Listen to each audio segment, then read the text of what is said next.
هذا واحد الميساج للقنوات ديال الصرف الصحي اللي مقابله غير المخزن والمغرب. بغيناكم شويه تهضروا لينا على الانجازات ديال عمكم المغبون اللي هاز شكارت وهاز الطائره ديال الشعب وكيتسارى عند الدول المغبونه والفقيره بحالو. شنو قدا وشنو جاب لكم؟ شوفوا معايا هذا الفيديو هذا ومن بعد غادي نرد عليه. حاضرين. تغطية فيصل شناكي.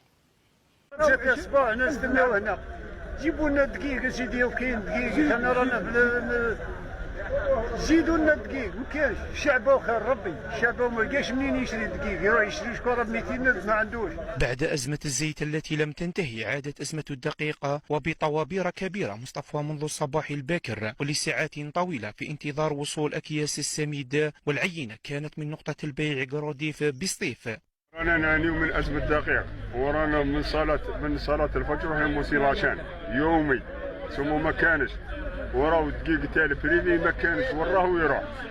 والله يومين انا الاول البارح نعاود بقى هاي بلاصتي، البارح بالبلاصه دي وكان عندنا سمانه ملي نجيو ما يطرنا لا سميد لا والو، ما شفناش حنا السميد. في عائله في الدار 10 كيلو 10 كيلو ولا واش دير في رمضان؟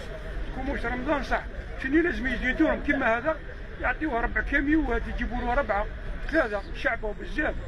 تضارب في الآراء والتبادل.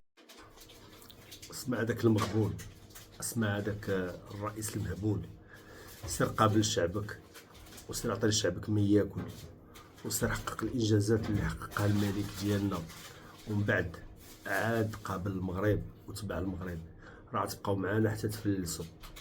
تحياتي لكم.